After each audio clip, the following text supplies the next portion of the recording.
forgot about that silly intro.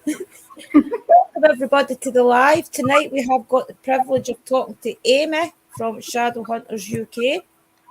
It is actually a privilege to talk to this girl. Before we start, we've all got all the technical stuff out the road as always. I'd like to give a big shout out to Parapost. If you have not got the app downloaded, please download it. If you're interested in everything supernatural, paranormal, the app is free. And everybody that loves paranormal loves Parapost, honestly. Please check them out, guys. I'd also like to say that Bolden Bonkers is sponsored by Dubby, the energy drink. If you have not checked out the website, Bolden Bonkers, please go check it out. After this live, of course, not just now. So everybody, let's get back to the interview. Aimee and I were so busy talking that we actually forgot to click the button. So everybody, this is Aimee from Shadowhunters UK, who I've been watching. I did actually watch Aimee a couple of years back on Facebook, but because I started watching everybody on YouTube, I kind of forgot about Aimee and her team. But through Haunted Finders, I have now rediscovered her, and I must say she's done amazing in the last few years. And I don't know where you get your courage. I don't. Goodness, Carol.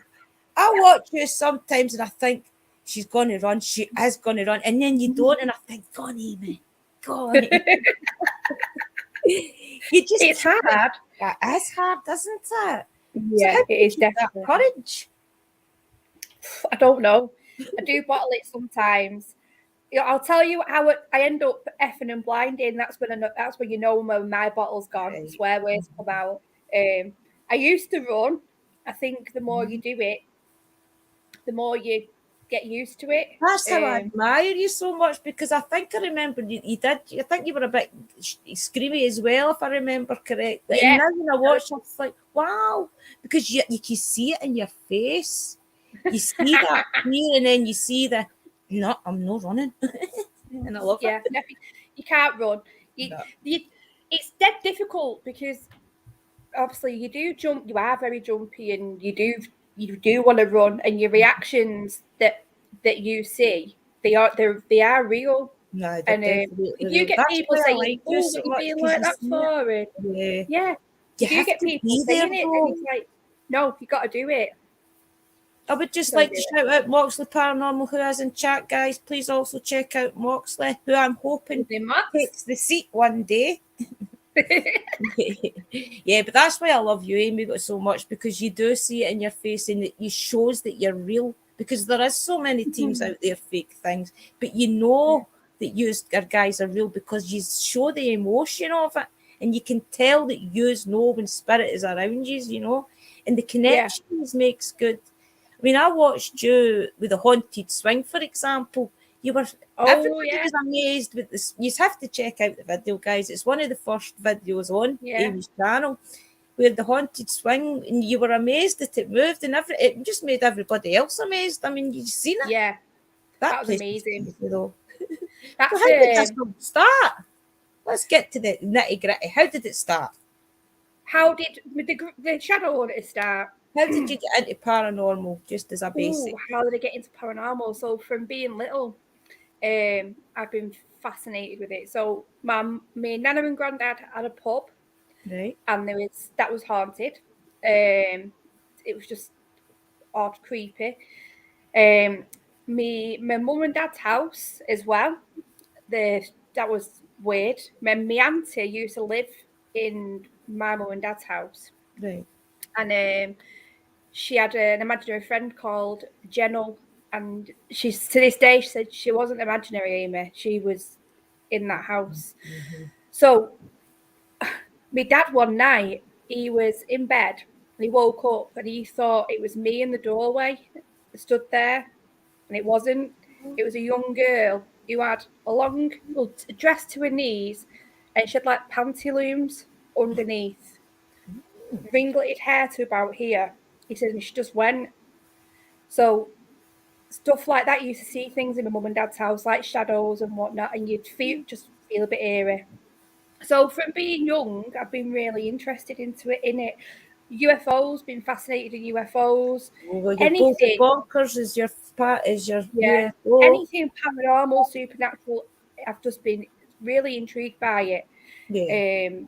So and then other experiences that I've had and what I've seen, and so that was it. Then I had to Just do it. explore it. I mean, I started off with just loving all the shows and different things like that, and then I Yeah, slowly realised that people could do this, and then I yeah, started researching how to do it and things, and I bought the usual spirit box and the K2 meter, and it didn't work, and I was like, So I started to I mean, some people have got a natural gift and connect to spirit straight away. I mean, that's just the way. But to me, it didn't come natural like that at all. I yeah, tried everything. That's how I got into the witchcraft as well. I researched how to do it, how to lower your vibration to connect, and how to raise your vibration when you want to get them away, different things like that. So I yeah, love hearing everybody's story, how they actually got started. And then my yeah, son-in-law died, and I was left with my daughter and my grandson. Like, what do I do? And then through trying to help support my daughter, I started turning spirit boxes on more often, wanting to speak to Billy. That's her partner, and it just came like that, really, for me. But I love hearing how everybody get into it. So that's interesting. So yeah. did you form your own team at that point? So no, what happened was, my other half, his mum's best friend, she was part of a paranormal group. Right. So that was it. I started going with her. She was called Carol Webber. She's passed away now, bless her. She was honestly, she was as bad as me. I think she made me worse, if anything, made me Right. more into it. So I started going with her, and then we used to do weekends away, just girly weekends, but we'd Right. go and stay places which were haunted. What? And that's what we do. Our girly weekends weren't like on the bear or anything. Our girly weekends were going, staying in haunted places and investigating. So That'd be we great having started doing something like that. that. Mm-hmm. It was so good. So Mm-hmm. yeah, we did that, and then eventually, I think it was lockdown just when COVID hit. Just before Mm-hmm. COVID hit, actually, the summer before it were, we got into it and set up a team, and the rest is history. Yeah, because I noticed it. I noticed when I was watching your video, if it was one of you, I was actually just having a quick refresher before I started speaking to you tonight. And I noticed there was about 6 in that video. So is your team Yeah, just the threes now, use girls? it's just me and Louise now. Right, Yeah, Louise is my niece, right, okay. so me and her are like thick as Yeah. thieves It's together. always good And when you get somebody you can go out with, isn't it? I mean, I it noticed you do was, a lot with Moxley as well, who's yeah, brilliant. So that's good if you can get teams together that can. I mean, some of these locations run quite expensive as well, so it's yeah. quite. So, where's your favourite place that you've been so far? Oh God, that's such a hard question. Oh, it's a really hard question. That because I've got so many. My favorite place. Oh, probably what I absolutely. There's a place. There's a schoolhouse. Right, And this schoolhouse is abandoned, and it's one of right, them places where you go, no matter how many times you go, something happens, right. and it's really intriguing. I do love that place, So, do you feel but that's I a also, pool? Maybe a spirit yeah, there that pulled to or something. yeah, it does really interest me, that place.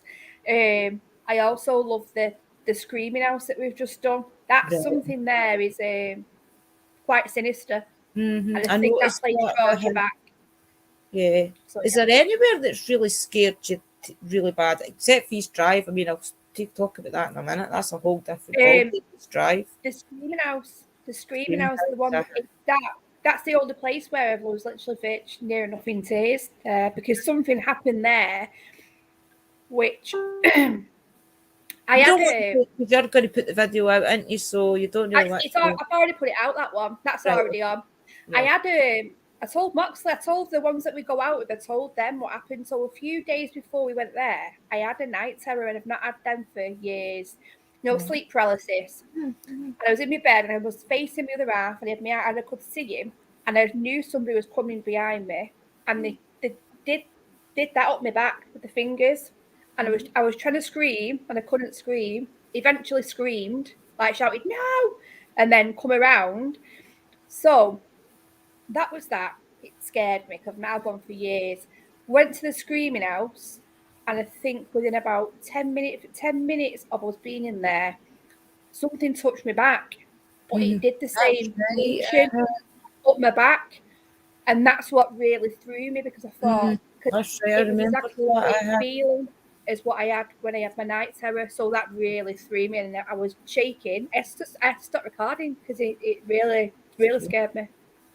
I mean, even that schoolhouse you went to, that long ago with Tom and David, Haunted Finders, I mean, that was really interesting as well. When you were doing in that, I think it was like a jacket room or like a cloakroom or something, you were in the bottom floor where all the kids were. I mean, that place amazed me. The communication you were getting in there is actually one of the top-notch communications. What was it like there? What was that feeling? It's I really like it there. Right. I really, really. That's probably one of my favourite places. Right. It's it's weird because in the kitchen area, it tends to be that's like the focal point where everything happens. Right. And it builds, and all of a sudden it just kicks off.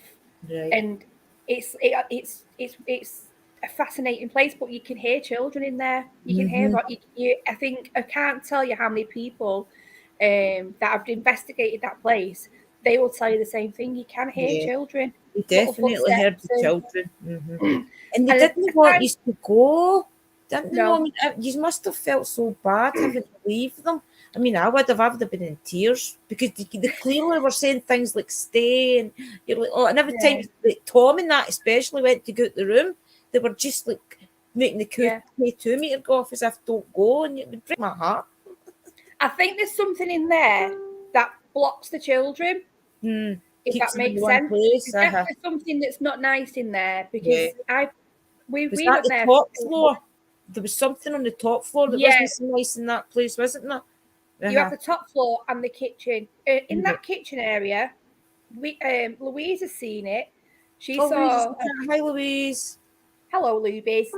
Louise saw like a dark shadow, quite big, in the doorway. Right. We also got told to shh as well. We was all there in clear as day. You just heard something go shh, and that just went. We all just went, what? As if like a schoolmaster type of man telling us all to be quiet. Because it looked, even with the videos, it looked as if it was sectioned off, like right, kids in the bottom, the not too bad there, and then the right bad. Yeah. It looked as if it was just, and I bet you as investigators felt that shift every layer you went. Yeah, you can feel it. You can feel it changing it. It's just a really odd place. It's just dead intriguing. Yeah. We've had knocking on the door as well, like banging, because we actually thought somebody had come to tell us to get out because obviously it's abandoned. And it was bang on the door. Me when you were doing that video, and I was just sitting with my earphones or watches, and then you actually it's one of the ones you feel it. You Dobie's in. Hi, welcome, Dobie sis. It was one of the places that you just actually, as somebody sitting at home, you could actually feel the energy, you know. Yeah, so what's the craziest thing you've ever seen then? Craziest thing you've ever seen? Well, you feel like, that couldn't have happened, like that type of thing. Oh, I tell you what did absolutely amaze me. We went to the Park Hotel in Morecambe. Me and Louise were upstairs in a TikTok live, and I bought some bells and I stuck them on the wall with gorilla tape outside because it was built in like the Victorian era. So obviously they would have had, it was quite posh as well. So they would have bells like to ring for servants, and so we put the bells up, and we was calling out. And next thing, you heard the footsteps like doof doof doof doof, and then the bell went, and we was just like. The bell went, it went twice. But as if someone knocked to the bell. It went twice. You're like, no, that didn't happen. Yeah. And you just can't get away with things like that, though. See, when you can't explain it and there's no other explanation, how can people doubt it? I don't know. Like a skeptic. My dad just will not entertain it. So I've put this wee thing in me where I'm out to prove it. And that's just oh, yes. I think that's your family feel about you doing it. Is your husband and things and your partner dead supportive and things? Yeah, he's interested. I'm terrible when I come home. I tell him everything. What to talk about it? He's like, "Where have you been? What have you done?" And yeah, he's really supportive, and that's good. That's good. I'm always out. You see, I'm always out, and he's like, "Oh yeah." He knows why I do it. I do this because number one, I love doing it. It fascinates me. Number two, when I'm out, and Louise will be the same, and the other people as well will probably feel the same thing. You're out and you're exploring these places. It's amazing. And if you clear your mind, forget about what's going on in the world, and you go and see these places, which not many people will see, and we get to investigate them, film them, and put it out there, and experience it. It's a good hobby. It's a great thing. I love it. I can't wait to go further afield and come down. That's why I like to talk to you guys. That I know yous are in places where I will eventually go to. Is there anywhere that you've not investigated yet that you want to go? Oh, I'd love to do Newsham Park in Liverpool. Right. I'd love to do there. Let me think. I would absolutely love to go to America. I would love to go to America, and my number one, I'd say, would be Bobby Mackey's in America. I'd need to prepare for that, though, wouldn't you? That's one of the places that you would really have to ground yourself, have straight barriers up there. Yeah, I've got a big grin on my face now because I love places like that. Me too. Have you walked up to a castle yet? Have you been to a castle yet? Where did me and Louise went to? I can't even remember what it's called. We went with Ghost on Trent, right? And it was brilliant. It was amazing. Some castles you get that because see if you think back to a lot of people would be going to their doom walking up to the castle. Yeah. So sometimes when you're walking up these places, especially when it's dark, you feel that energy and you feel like running. One night I did it, and it was a good job I was live walking up to the place, or I would have run. I would have turned and went back because I just felt as if I was walking to my doom. I'm thinking, good job. I'm like, hello everybody, and I was just continuing to talk to people in the chat. It was when I was going to Craignethan Castle, and I was just walking up, and I'm thinking, oh, this is intense. And it wasn't until I thought about it the next day, I thought that's because think of the people that's walked up that road. To their doom, knowing that they're going to get hung, drawn, and quartered or something, you know. Can you imagine the energy that must be there? It must be insane, the energy Edinburgh's crazy. Oh, Edinburgh Castle has got a crazy energy. You really have to visit it, honestly. I'd love to go. Scotland, I'd love to go to Scotland. I would love to go to Scotland. What other questions have we got here for you, Mrs.? So what's your favourite tools? What do you like to use? Oh, well, I'd say I always have my K2 meter. I always have my K2 meter. To be honest with you, I noticed that you use the dowsing rods and things. A lot of the older places, if you've noticed, like the older equipment, like the dowsing rods and things. Oh, Louise, mine's has to be the dowsing rods. Yeah, dowsing rods. She gets some really good activity with dowsing rods. Right. I think she's more sensitive than what she thinks Louise is. You should have come up, Louise. Do you want a link to come up? Louise, do you want to come on? Do you want to get your laptop on? Put your hair up. You could send her. I think you can send her a link as well. Do you need to add me on Facebook? And then we'll get her up. In fact, I think I can put it in chat. Let's see. Clipboard. Let's see if we can get you up here. There we go. Just grab that link, Louise, and pop up. Let me put my laptop on. Hang on, guys. I'm just fiddling about with bills. Yeah, she's coming. She'll join. Come up and have a chit chat. Louise is more sensitive than what she thinks. I think if she actually worked on it, opening herself up, I think she'd be very surprised. I think she'd be very surprised. Have you got Have you got any medium ability or anything? I think I can sense things. Right. I know when it's just I always get a feeling in between where my ribs are. Right. There, really like a heavy feeling and a gut feeling, and I can't explain that feeling when I go in somewhere. I can know when something's going to happen. You Right. can just feel it.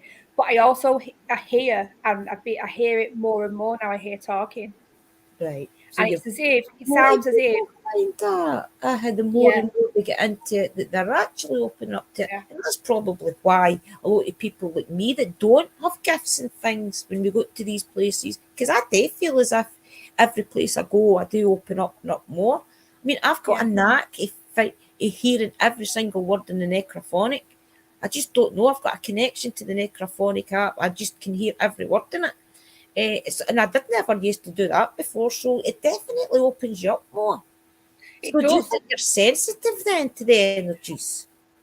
I don't know. I couldn't tell you, to be honest with you. I do think Or is it that people in general you get a feel for?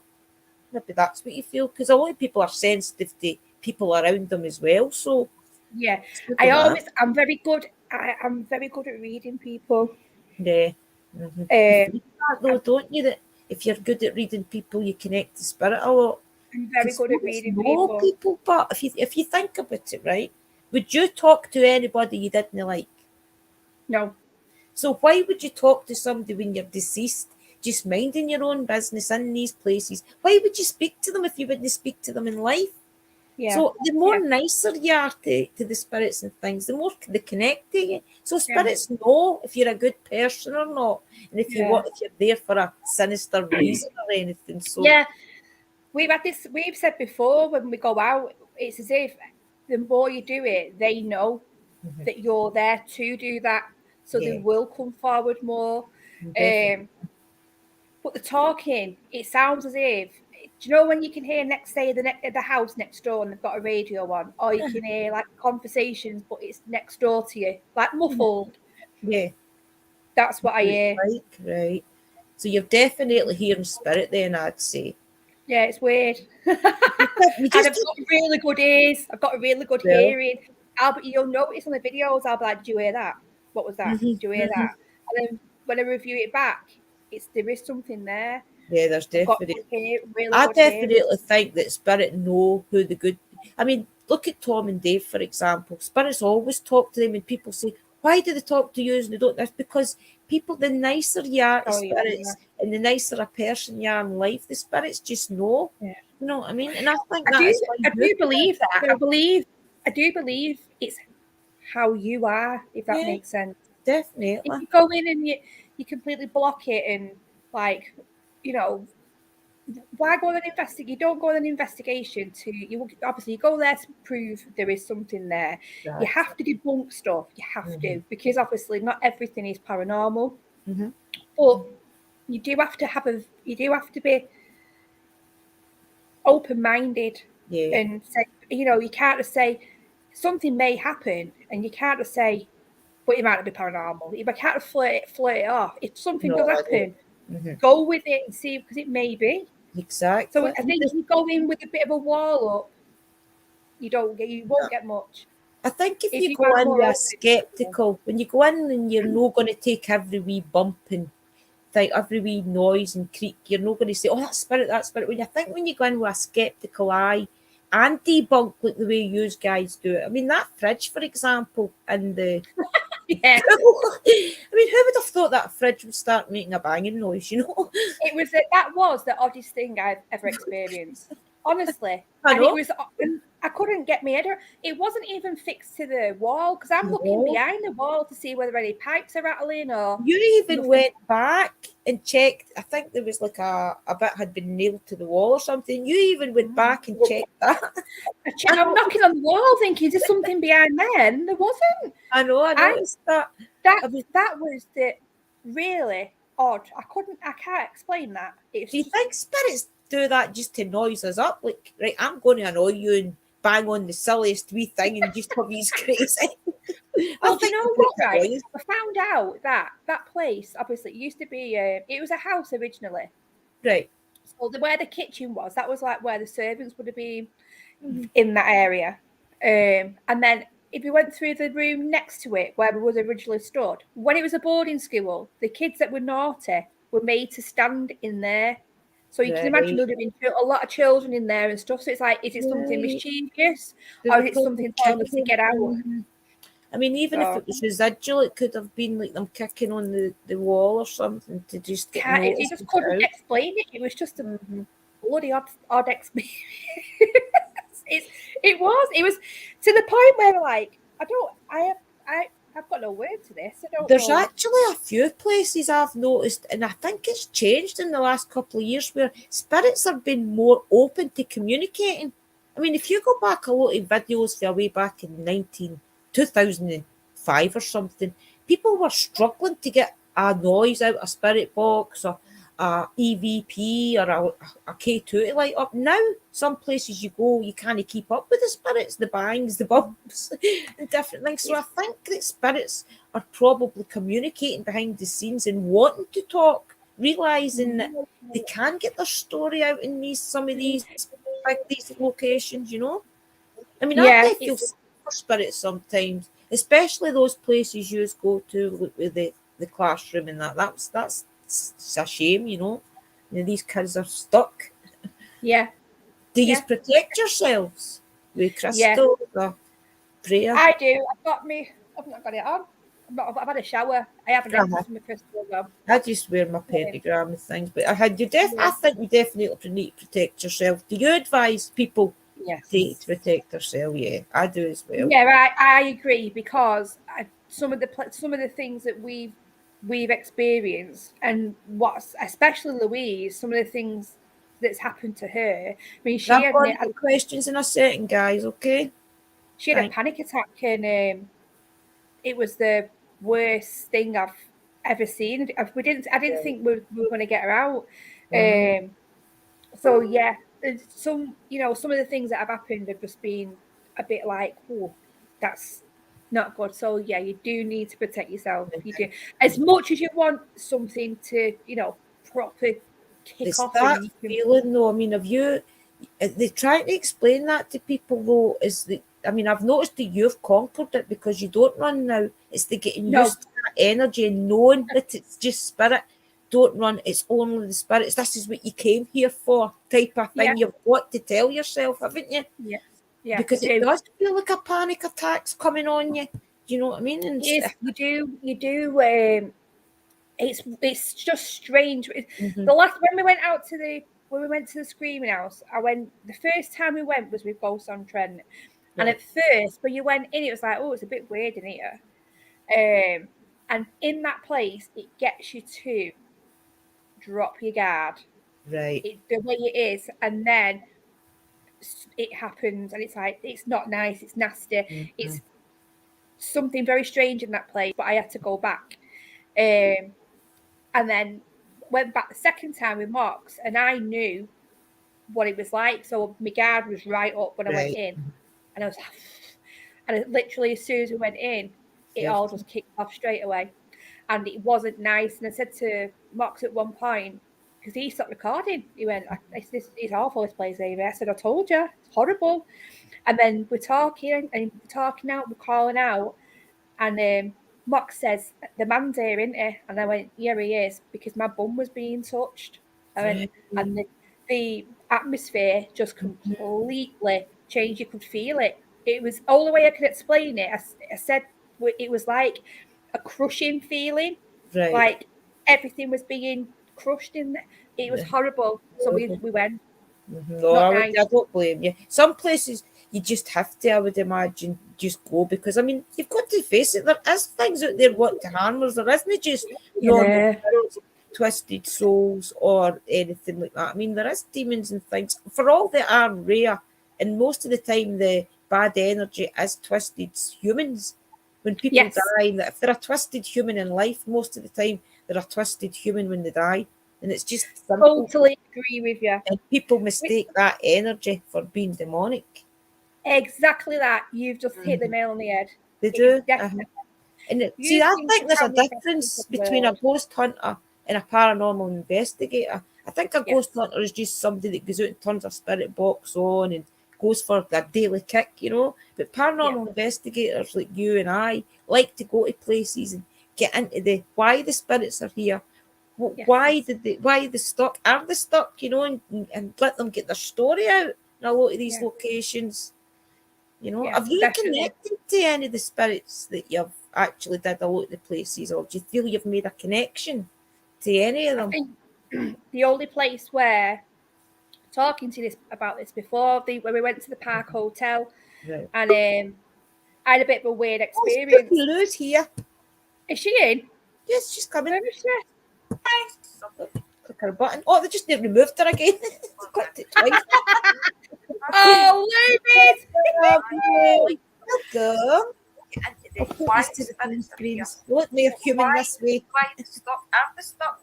Louise, what's playing? Oh, I think you need to put YouTube off.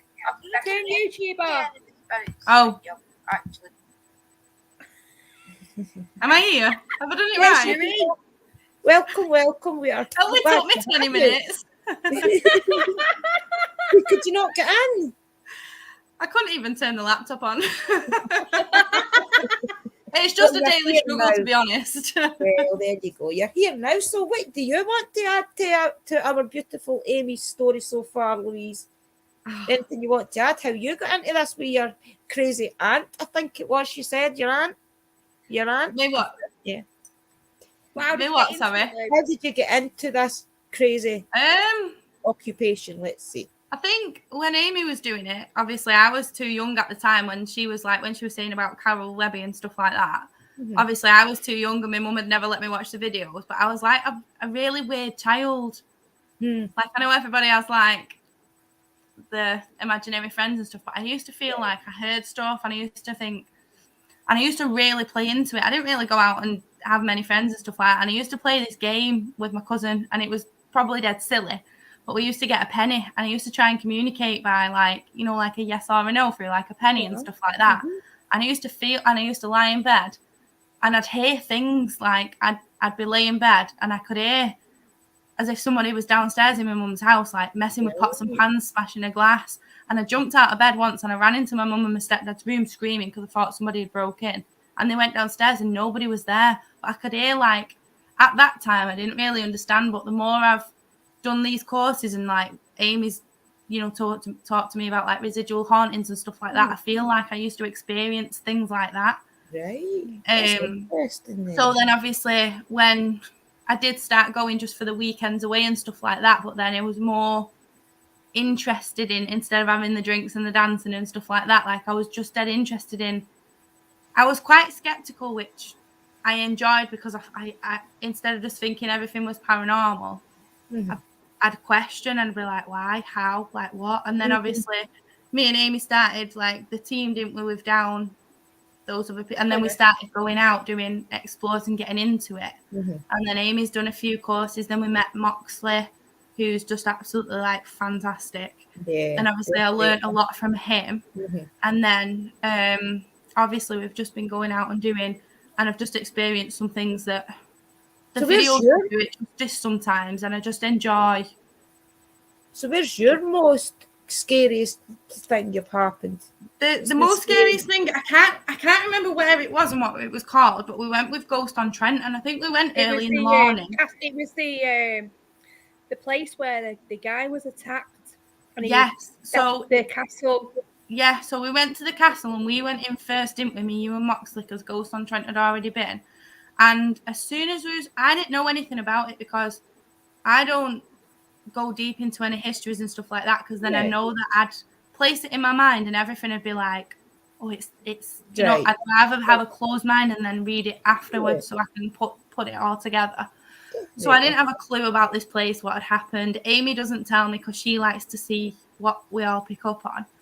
And as we was walking around, I just had this heightened anxiety, and I hear like it sounds dead insane, but like voices in my head.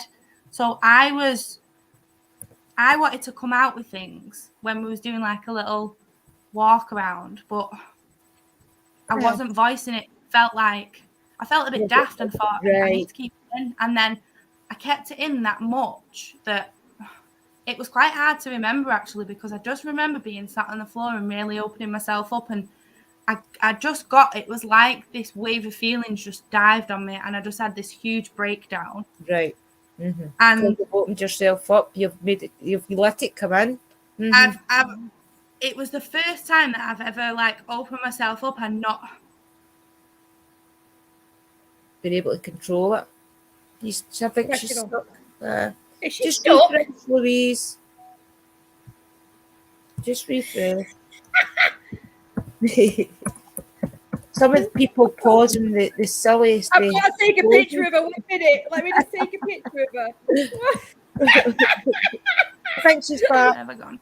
Oh, yeah, you're back. I don't know what happened then. I went a bit funny then, didn't I? Yeah, you just for a second. So yeah, and then obviously Amy and Moxley like got me out, but as I was going down the stairs and I was coming round, we was just going out for a bit of fresh air, and obviously Moxley was behind me, and I think it had scared him quite a bit. So as we was walking through the doorway, he tapped me on the shoulder, and I turned around, and he went, "Come here," because it scared him, and he went to put his arm around me to cuddle him. So I turned around and I put my arm around him, and I've seen things in the corner of my eyes and shadows, but straight on in front of me, I seen this gentleman. It was just like a black figure of a man with his white hair, like this oldish man, dead blatant face, just didn't look impressed. And I seen him stood about 5 centimeters behind Moxley, and I can't even explain the feeling, because I've seen it dead on, and I literally it frightened me to death that I don't know how fast I got from there to out the window and just fell in a puddle on the floor outside. And I think that's the worst. It was an insane experience. It was amazing, but definitely. I think after that, and obviously a debriefing, because we always have like a debrief and a chat afterwards. I kind of needed to learn to control it a bit more, instead of, because I think I'd opened myself up and I didn't know how to deal with it. Tell you what I found really interesting when that happened though, when you was upstairs, because we stopped filming because obviously she was in a mess. Right. She was heartbroken, crying.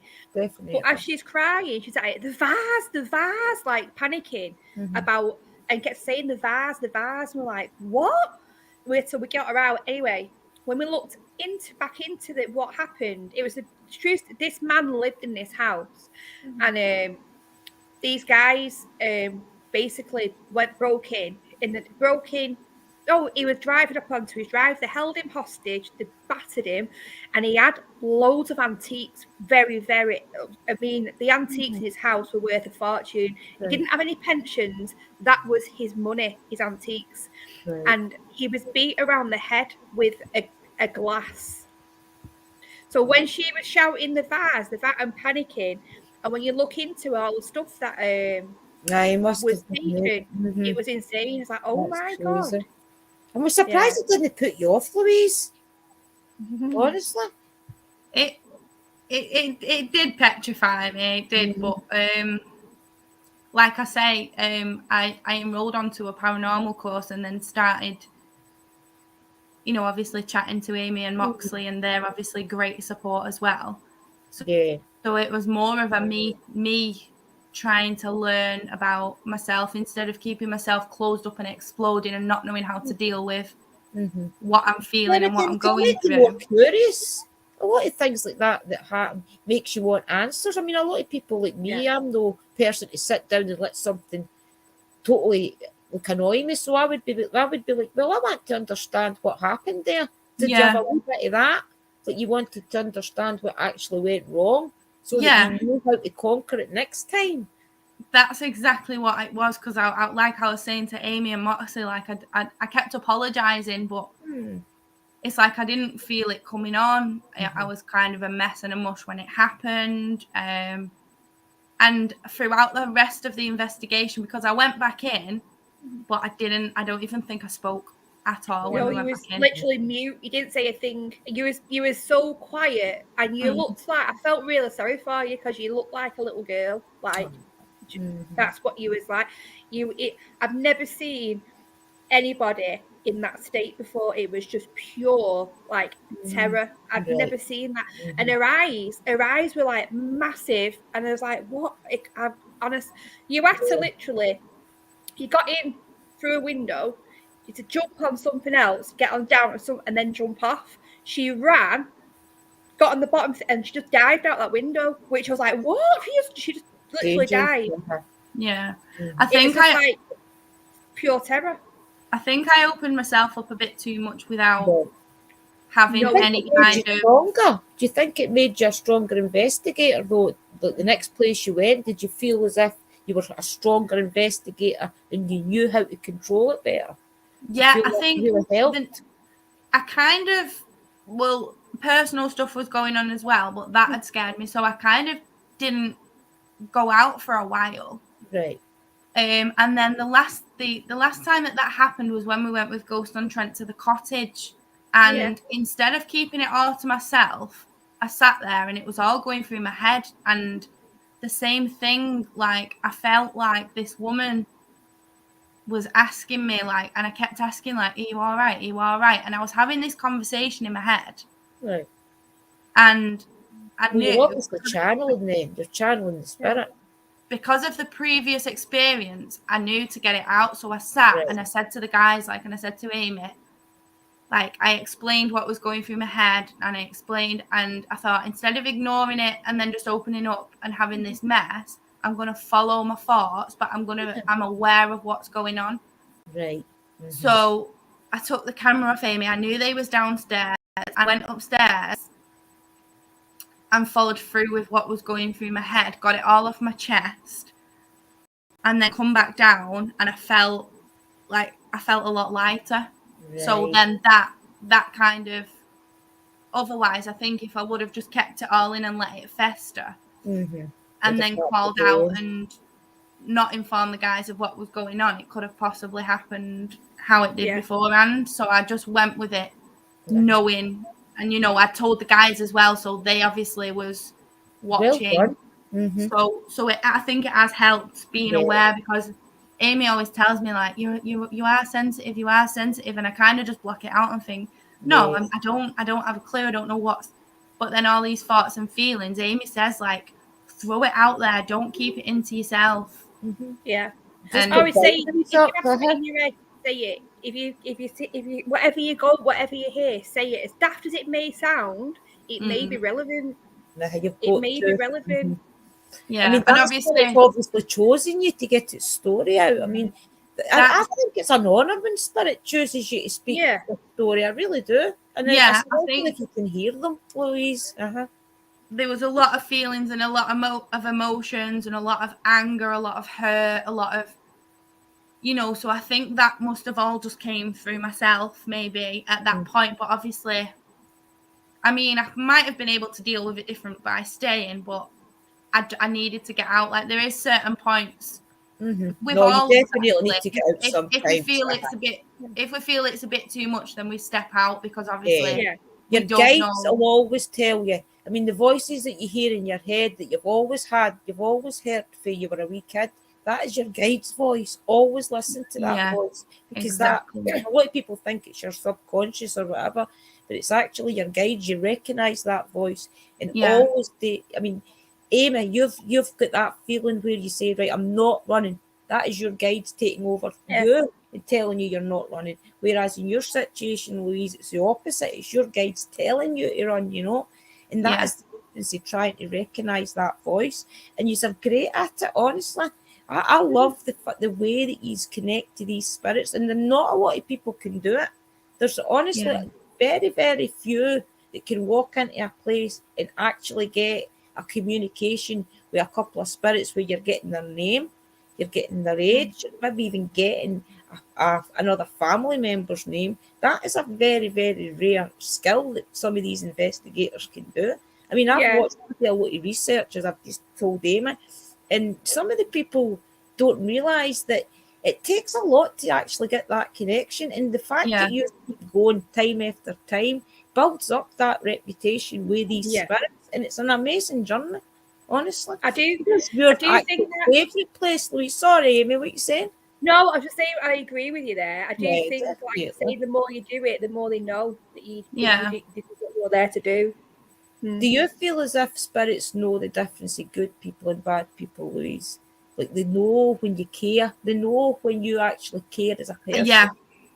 I definitely do, because it's like when we go, like, and even with Aimee and Moxley, and this is why I absolutely love going out with them, like the recording and everything, like even though that's what we're doing, that's kind of like out of mind, like we're there, and like the recording and for the YouTube channel is just like an extra bonus. But us being there is like, that's not our focus. Our focus isn't, oh, let's catch it all on camera and put it on YouTube. Our focus is to experience and go for that. And I think myself, Moxley, and Aimee are that, you know, emotionally attached and caring, that, About the spirit. you know, we're like we've been into like a care home, and we've been to places before where like me and Aimee have called out and Moxley's called out, and you know, we've gone with different approaches, and I think like soft and respectful.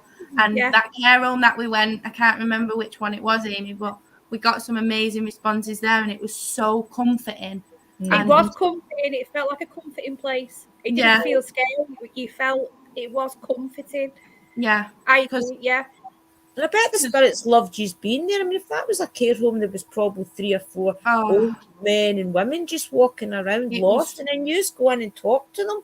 It was, it was beautiful. That place, and I'm scared of the dark. I'm scared of my own shadow. But I said to Aimee, like, I could have been there all night. And I think Aimee can be quite assertive and abrupt, and you know, not bossy, but you're a very, very strong person. Curious, So that's really comforting and assuring. And obviously, I work in like the caring industry, and like I'm so emotionally attached to everybody around me. Like I'm too soft sometimes.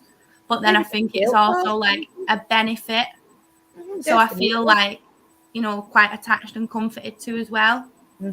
So have you got a favourite place that you've been to so far? Let me think about this one. It's a hard question, isn't it, Lou? Yeah, I think, do you know,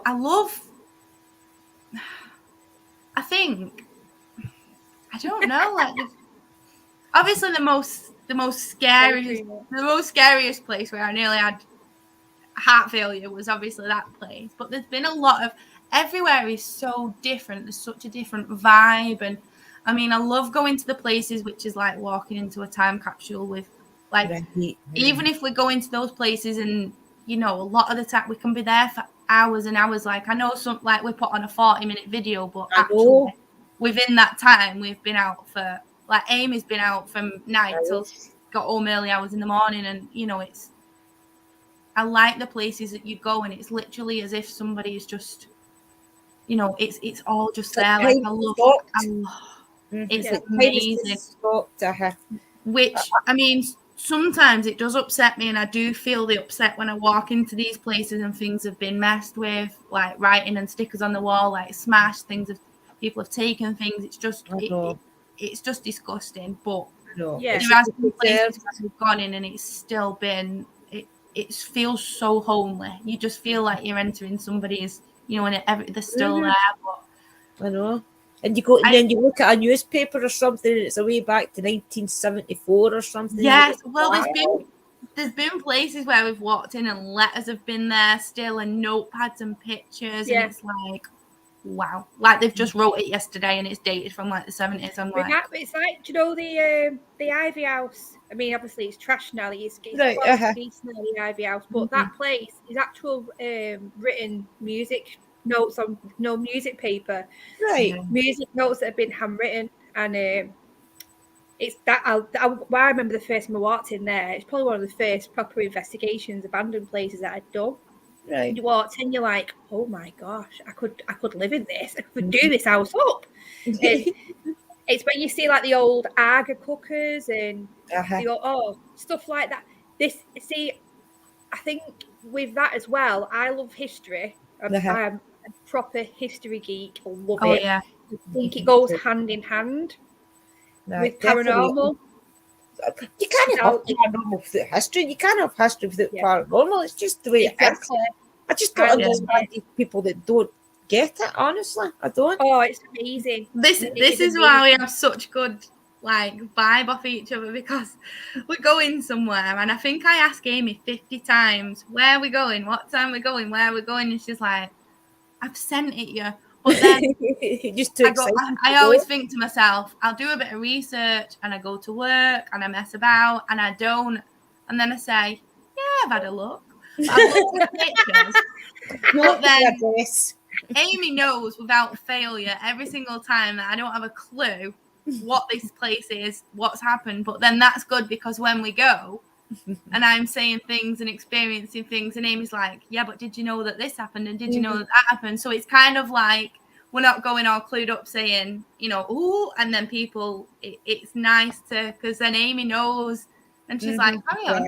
And it's... Oh, I tell you what was the most amazing. Sorry for interrupting, but I've just remembered when we went to St. Joseph's Orphanage. Right. So we went there and we're in this room. We're doing the S-test method. So she's got the headphones on, spirit box going. We're calling out and asking questions and stuff. And she's whatever comes through the spirit box, she speaks. Anyway, this particular room. Mox will know. It's where the morgue slab is, but it wasn't the morgue. It was the old prayer room, which I found out later on off Moxley. So we're filming her, and we hear clear as day. I think I might say it's wrong. I'm sorry if I do say it wrong, but it's salam alaikum, which is a Muslim Arabic. I've heard as if saying hello and how are you? Clear as day. And me and Rob look at each other and went, that wasn't her. And it was like, what? Where did that just come from? I've got it on video, and it's clear as day. You can hear it. It's like, so I dug into the research. I dug into the research of the place, and it was a hospital for wounded soldiers in the First World War. Now, we had thousands and thousands of Muslim soldiers actually fought for the British in the First World War. I bet that's no well known. So that connection from that voice saying Salam Alaikum in the prayer room of an old orphanage, which was then turned into a hospital for wounded soldiers in World War I. I was like, oh my God. I didn't even have a clue until I watched the video, did I? I mean, that sometimes gets me, like when we watch. It was unbelievable. That's what keeps you going, though, isn't it? That's what keeps you wanting more. Is there all these little amazing. And I couldn't, honestly, I was like, I can't. Me and Rob were gobsmacked, and I was like, why does she just say? We were like, that wasn't her. But what amazed me though was the fact that it was when I found out when Mox said it was that what used to be the prayer room. Now, if you think if there was any wounded soldiers in there, which obviously were Muslim or anything, you would have gone there. Yeah. So for that sentence to come out, it's fantastic. It's crazy. Yeah. Is there anything that sticks in your mind, Louise, for anything that you've ever really had where you've really like, no, I can't ever do that again? Do you know what I mean? Like, we went into somewhere, like, and you've just went, no, I can't ever experience that again. Like, it's been a no. Like, just a I think when we went to the Park Hotel and we went into the cellar, Amy took quite a funny turn, but she didn't realise that her behaviour was just horrendous. It was, I couldn't, Mox will vouch for me. I can't remember if there was me, Moxley, Ming and Amy in the cellar and we was doing an invest, and I seen it in her eyes just kind of glazed over, and she's laughing, like her behaviour, she even turned quite nasty, and we're sat at the table and we're giving each other the look as if to say, because she had no idea, and I was actually petrified of looking at her. Like, I didn't look at her in the eyes, and we didn't do anything out of the normal. Like, we was just calling out as normal, but as soon as that started, like, even though it was, oh my God, it's so interesting. How is this there was no way I was we was putting her and us through it. So we got her out. Like, she didn't want to go. She wanted to stay. She was laughing, the things that she was saying, the way she was looking. And I could feel her glaring at me. And all that I felt was that I actually was really scared of her. I wouldn't look at her in the eyes. There was no way I was looking at her, because I literally thought if I connect with her, I felt like she was going to dive on me and really hurt me. Like, I was scared. So obviously, luckily, Moxley as well said, like, come on, like, we're going. Didn't tell her what was going on, but we went upstairs. And obviously, when we'd got upstairs, and I didn't talk to her for a little bit, not because I'd fill out with her. I just trying to give her a space. Made me coffee and stuff like that, and then went over, and she's like, "You all right?" So I obviously explained what had happened, and she was looking at her leg, and I had the pictures on my phone because it was quite uncertain if there was like nails that had been dug in, or like child's bite marks, like looked like really like quite severe on I think it was both of the thighs, but right at the top of my legs. It was that was something that I didn't want to go. Nails or very small teeth on my legs. So where was that? In the Park Hotel. That was in the Park Hotel in Morecambe, wasn't it? That we'd. But what we did find out was the guy that built the hotel, Edmund Parks, who was called. He was into the occult. He was into what's his name now? Alistair Crowley. Yeah. He was into, and he used to hold secret parties there, and he was into like the dark side basically, and he went missing. And nobody knew where he were, and they don't know whether there was a rumor to say that he was killed, like sacrificed basically.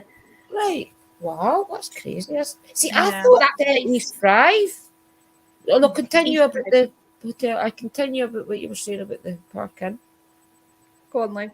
Oh no, yeah, that's just a place, because then we went for a second time with extra teams. Right. And obviously we went down in the cellar again, and I think this time it was just me, myself, and I. Me, Aimee, and Moxley, and I think I had a bit of a funny turn down there. You did. So I was quite, but then Aimee, well, obviously Moxley was seeing it. Aimee was then quite aggressive. I was really aggressive towards swearing at me and not very nice to me. And then Aimee, could you remember? No, you didn't. I remember her having a funny turn, and I might get her out because she was laughing and laughing and laughing, and next thing the stool went over. There was a stool down there. The stool went, and then she stood up, cackling, laughing, like what? Get her out. But then she said that I was really aggressive, and it weren't until I looked at my footage and I was like, oh my God, I was really aggressive. I was like effing and whining at her. Something very dark in that place. It was, we was quite feuded, weren't we? Because I was quite the joker and you was very awful to me. So there was quite a lot of tension. The two maybe get took over for a minute. The stool fell. Yeah, and Moxley turned around and said, are we going to acknowledge that? And then he went, no. And then got us both out of there. So then I kept saying to her, and she went, I weren't nasty to you at all. I just wanted to get you out of there. And Moxley said, you was really getting your hair off. So it was like so to be honest, I don't think I'd like to go down there again. No. That was twice, and it's not. You're the same then, Aimee. Just give that place a big. That place, I'd love to go back to that place, but I think if you went back there, you have to be very careful. Okay.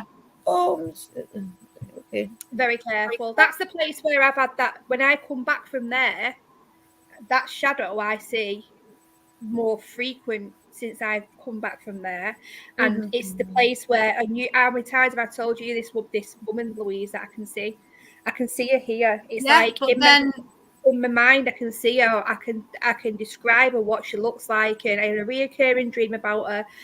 I told Moxley about her, and it was really strange because It was just odd. And then when I went back to the place and explained to the owner what I could see, and it was in the base room, that base room was different. And she said, well, it makes sense because that room was once the ballroom. So that's where all the parties and stuff went. And I was like, that's the woman I was seeing.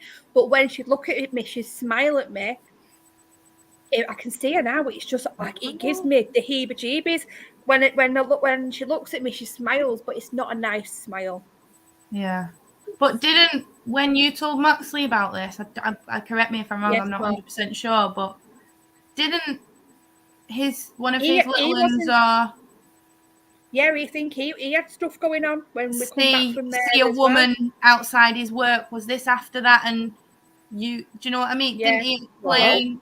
There was stuff that both of us had stuff go on after that. Yeah, did. Place. Yeah. Definitely. And that's since then, that person I see in my house, the shadow, and I only see it when I'm on my own. It sounds crazy, me. I do. I crazy at all. No, honestly, this is more. I see it more when I'm on my own. I've got my door shut there as well because it's always in my hallway. So do you think that she's there to protect you, though? Do you think she's there just curious? I don't know. Because she does scare. Or do you want to just try and ignore her and hope she goes away? Yeah, it's weird. I can't explain it. I can't explain it because I can see her every time I think about it. It's weird because I'll think about it and I can see her. I can describe her, what she looks like, what she's wearing, her shoes that she's got on, how her hair is all it's black and it's finger waved, like on a side parting over and finger waved, and I can see her box on in your home at all. I was just going to say that. No. I'm scared too. Yeah. I was just going to say that.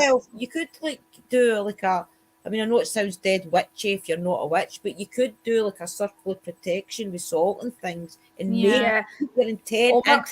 This is the only place, the only time you're allowed to communicate. When I'll put Moxley's comment up. Yes.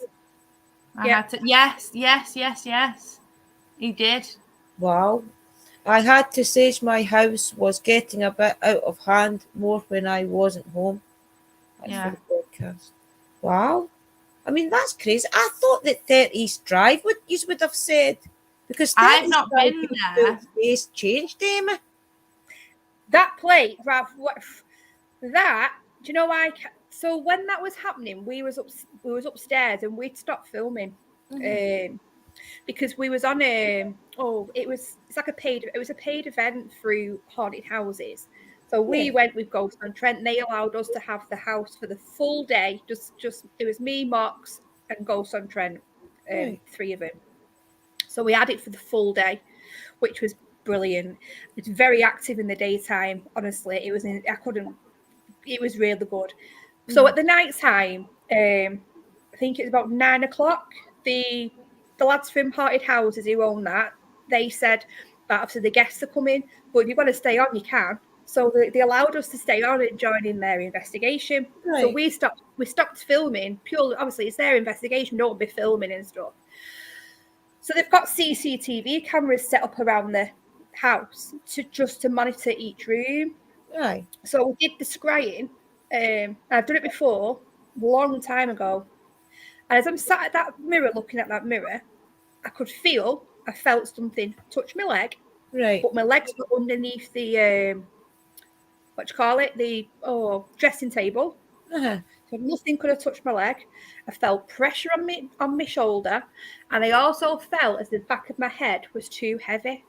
So my head felt like it was going back like that, which I can't explain. But the face in the mirror, I didn't see because we was in pitch black darkness. Right. Mm-hmm. I didn't know any of that. I just know the feelings that I had. See, that's why I wanted to talk to you, especially. I wanted to know, what was that feeling like? I mean, obviously you've seen in the video when your face changed, but I wanted to ask you what you were feeling like at that time, so you could feel something there then. Yeah, I could feel, I felt, like I say, I could feel the pressure on my shoulder and my neck. I can't explain that feeling. It was as if the back here was loose, so my head was coming back. I can't explain it. It's definitely changed. Guys, you have to check out the video. You have to actually check out Shadowhunters UK anyway. Please subscribe. The link is at the top of the chat. I will put it in the description. But this video with 30s Drive, it's been on a couple of the top fives and things, hasn't it? Yeah, it was on. It was on Nukes. It was on. Oh, it's been on quite a few. And then Caspersite, he reviewed Nukes' video, which was that one. I was like, oh my god, we're on Caspersite. Yeah, definitely, because it's your face. But Aimee, your face pure changed. I know, it was awful. I didn't know until the day after. I didn't know until the day after. The lady, she's called India, who works for Haunted Houses. Right. She messaged me, she went, I've got something to show you. So she said, I was reviewing all the CCTV footage, which they do with the guests in the morning. She said, and I've got this video of you. She said, and I cannot explain it. And when I watched it, I was like, oh my God, what is that? Because see, I've got a theory about East Drive. So much bigger. And on you go. I've got a theory about East Drive. I think that East Drive, because it was getting investigated all the time, with the different energies and things it was going to do, I think there came a point after the American team lockdown, what you call them, with Nick Goff. Oh, yes. I think once he came, it changed. It's as if he actually brought something for America to the place. See, the thing is, you never know, because people may have attachments. So if you say, for example, you have an attachment, you're a paranormal investigator, and if you think how often East Drive is probably getting investigated near enough every single day, what if you have an attachment, you go to that place, and that attachment does leave you, and it stays there? Exactly. Would it stay there? It could pass on to someone. You don't know. See, I think that's what happened there. Yeah, you don't know what's been opened up in there neither. Because, I mean, so that's good to know that they go through the footage then. So if anybody did rituals or anything in there, they would see it the next day then, obviously. Yeah, they can see everything. Absolutely everything on CCTV. So if you do something that you shouldn't be doing, then it's game over for you. See, I would love to go there with a big removal truck, take everything out, just don't. Obviously, the people that own the place would know what I was doing. But go there and just take everything out and act as if I was moving in to see how the spirits would react. Yeah. Like nobody knew. I think it would stir something really, really good. Yes, definitely. I think it would.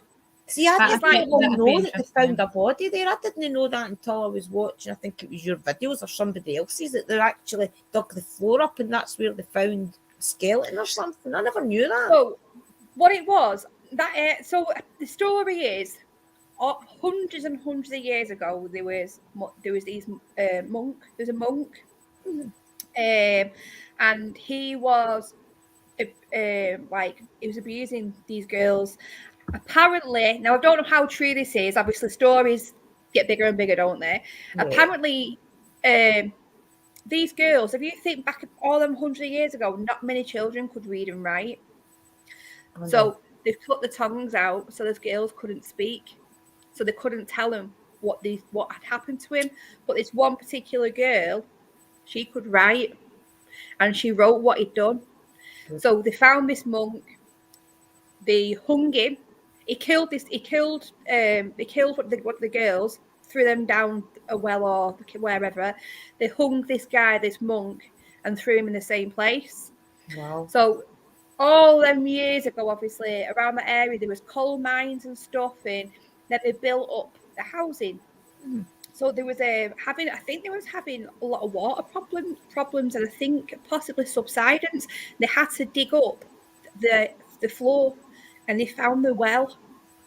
The well is basically in the center of the living room. That's crazy. Well. I mean, I definitely think that place has got an energy of its own, because you see some investors go there and they get nothing. They maybe get a week or something, and then other people go and they get shadow figures. They get everything crazy, and I think that comes back to the energy we were talking about with good things, where people like us that go in with a good positive vibe and want something nice to happen. Places like that where there's evil, they want these people to come.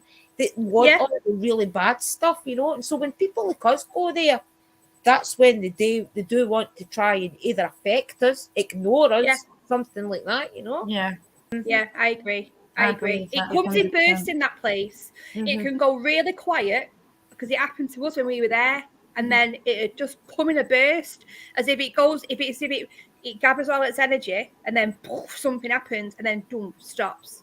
Right. And then you're waiting, and then it'll. So it's not constant. Right. It was really inconsistent, the activity that we had, because we was there from the morning till about 3 a.m. So we was there for a very long time.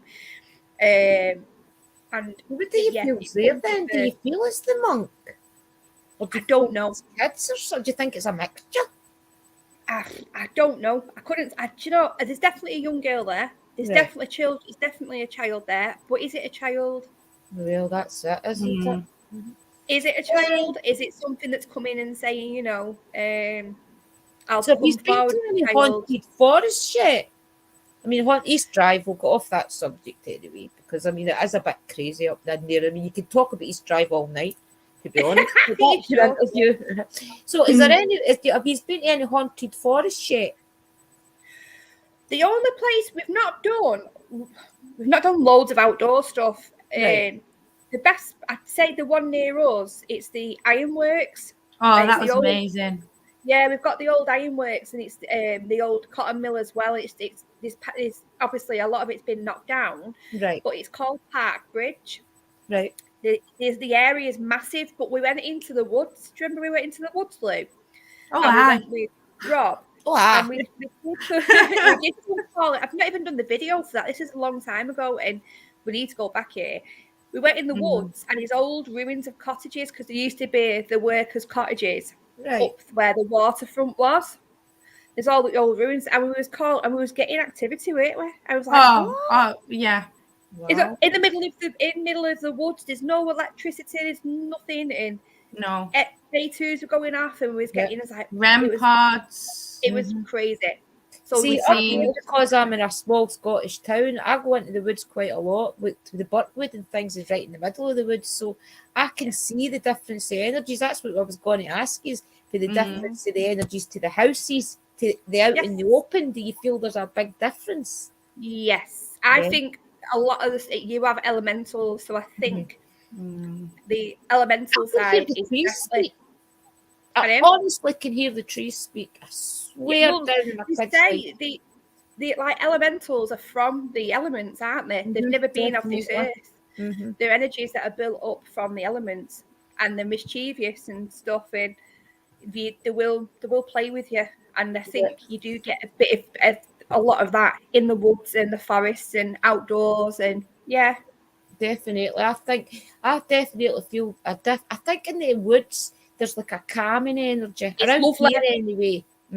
So that is why I'm intrigued to see if you had maybe been to like the witches' woods or anything, to see if you felt that different energy or not anywhere else. Because I've never felt that in the woods ever. I've never felt scared in the woods. I enjoy the woods. You like going out walking, don't you, Lewin? I enjoy it. Yeah. Well, we have to go to the witches' woods together then, ladies, and you'll experience that'd be amazing. Definitely. Because I want to experience it. I'm coming down to England probably June or July, so definitely need to link up for sure. And the weather for it as well, because And come up to Scotland, and I will take you to some castles, ladies, and we'll have a tour. That's what we need to do. Yeah, for sure. So, guys, let's open up the questions for the ladies. Has anybody in chat got any questions they would like to ask before we end the show in 15 minutes? Anybody like to ask any questions to the beautiful girls? If they're not, we'll keep chatting. We'll just keep chatting to the think. It's down. We'll see who's that. Moxley. Let's see what Moxley's saying. It's down to how open you are. My understanding is, if something is there and trusts you, it will communicate with you. Definitely, 100%. I definitely feel that is. I think that's why there's certain people as successful we get communication in them. No, I definitely feel if you make that connection to the spirits of the area, then you can only ever help them or do whatever. I mean, my intention when I go out to investigations is to talk to the spirits, see if I can help them, see if there's something that maybe keeps them stuck here, with just talking to them simply would maybe release that. Is that why you do it? just to talk to the spirits? Yeah, I want to know. I would. I find it I'd really love to have a comforting. conversation with him. I'd love to have a conversation. I really would. Yeah. So would I. It's just, it's amazing. It's just fascinating. I Then love you walking really into feel places feel and a feeling the emotions. Moxley, we'll It need didn't to feel keep all a these questions for our interview, for sure. Moxley, wow. I didn't Who's feel. your I favourite male investigator? I know I do put that. Well, that could be a question. So, who would you love to work with, ladies? Is there anybody out there you would like to work with? Famous, of course. Do you know what?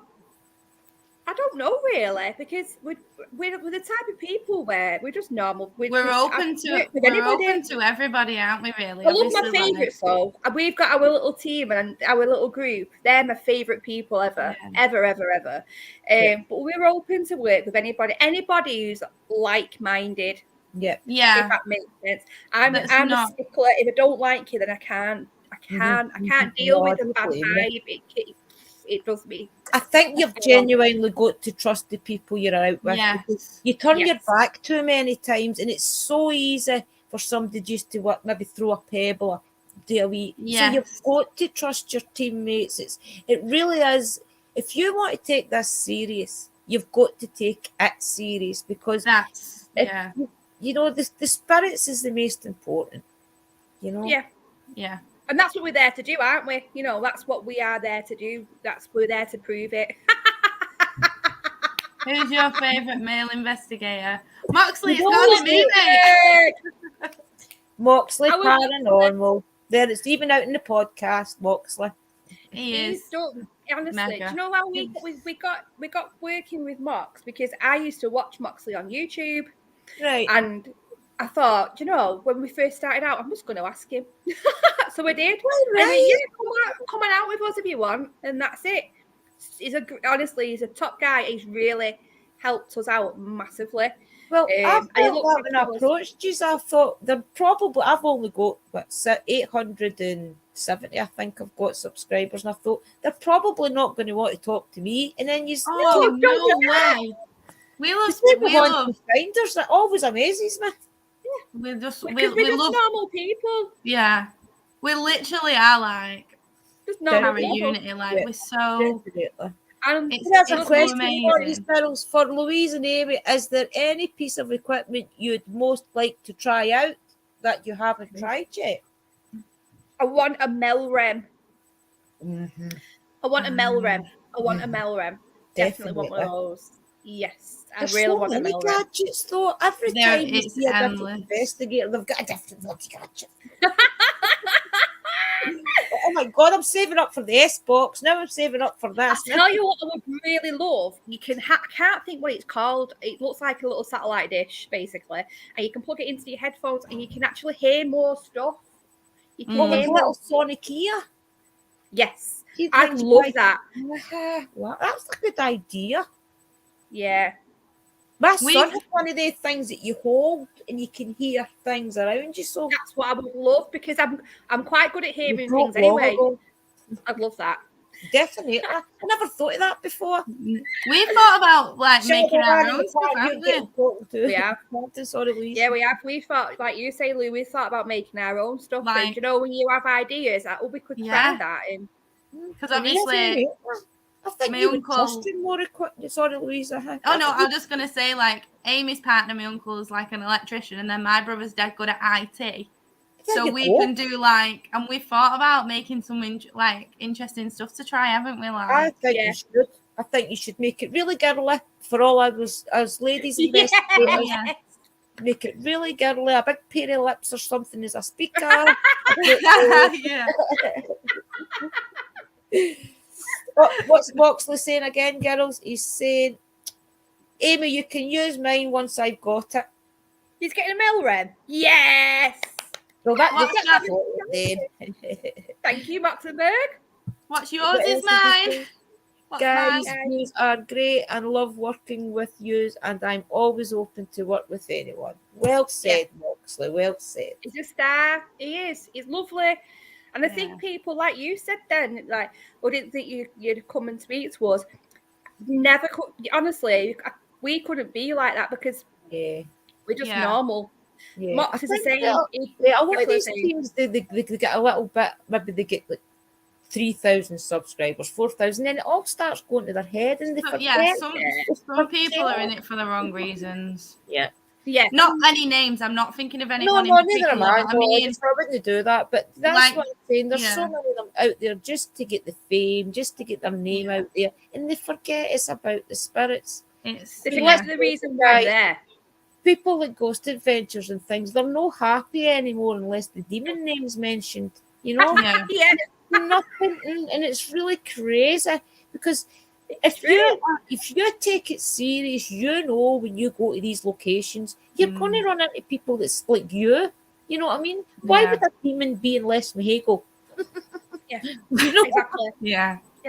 So you've got to have that in mind that these people are probably just like you, maybe just 100 or 2 years older. You know? Yeah. That's how I look at them, are twisted souls. Because let's face it, there's that many twisted people that when they die, they're not going to change. It's true. That's what I think. The negative energy is people that have done bad, and that's that energy. When people say it's a demon, it's not necessarily a demon. It's the energy. It's the negative negative bad energy, which is from the person who's done bad. It's like because it's like collection of energies. If you walk into a room full of people, you can pick up vibes off people, and like they do with you as well. Like it's literally like the same. Stay humble, no matter. Very true. Yep, stay humble no matter how many subs you have. That is definitely a good way to end the show, our Mox. Well, girls, it is 10:25, and I have been really enjoyed this interview. I wish I could go on longer and longer. Oh, bless you. And thanks for inviting me in. I honestly hope that you come to Scotland and that we can also meet up when I come to England, because I think it would be amazing. I honestly think 100%. Yeah. Definitely let us know when you're coming down. I will we'll definitely meet up. And Scotland is definitely on the cards. You need to go to Scotland. It's a fascinating place. Stay there, ladies. I will talk to you after end this show, okay? If that's okay. Yeah, thank you. For 5 minutes. Thank you. Good night. Okay, everybody. I'm going to end the show here. We have been into near enough an hour and a half. Remember, always check out Bold and Bonkers Network. You will get them on Google. Also, check out Parapost. You will find their app on the Google playlist, and it is free, guys. It's an amazing app for all of us that love supernatural, paranormal, anything UFO that we didn't even get a chance to talk about. So please come back, ladies, and we'll talk again, and we'll talk everything paranormal and supernatural. Okay, guys, as always, blessings, and I'll let you say goodbye, girls. Thank you. Thank you for having us.